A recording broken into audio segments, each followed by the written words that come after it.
Hello friends, ഞാൻ വിനോദ് പോളസറ. പുതിയൊരു വീഡിയോയിലേക്ക് ഏവർക്കും സ്വാഗതം. ദുഃഖത്തിൻ്റെയും സന്തോഷത്തിൻ്റെയും നിർമ്മാതാക്കൾ നമ്മൾ തന്നെയാണ്. സന്തോഷ സന്താപങ്ങളുടെ നിർമ്മാതാക്കളും ശാശ്വത കാരണവും നമ്മൾ തന്നെയാണ്. ഇതൊന്നും ആരും നമ്മളെ അടിച്ചേൽപ്പിക്കുന്നതല്ല. ആന്തരമായ അവസ്ഥകൾ, അവയുടെ കാരണം ദൈവവും ചെകുത്താനും അയൽക്കാരനുമൊന്നുമല്ല, നമ്മുടെ ചിന്തകൾ തന്നെയാണ്. ചിന്തകൾ നമ്മുടെ പ്രവൃത്തികളുടെ കാണാവുന്ന വശമാണ്. സാധ്യതയോടെ ചിന്തിക്കുകയും പ്രവർത്തിക്കുകയും ചെയ്യുന്നവർക്ക് സന്തോഷമാകാനുള്ള ശക്തി നഷ്ടപ്പെടും. നമ്മുടെ ചിന്തകളുടെ പ്രകൃതം അനുസരിച്ചാണ് ജീവിതം ക്രിയേറ്റ് ചെയ്യപ്പെടുന്നത്.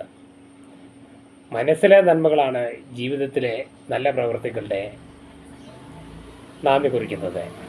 അവിടെ നിങ്ങൾക്ക് സമാധാനവും സന്തോഷവും ലഭ്യമാകും.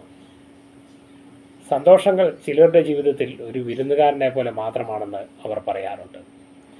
അവനവൻ്റെ മാനസിക കാഴ്ചപ്പാടുകളാണ് സ്വയം കണ്ടെത്തേണ്ടത്.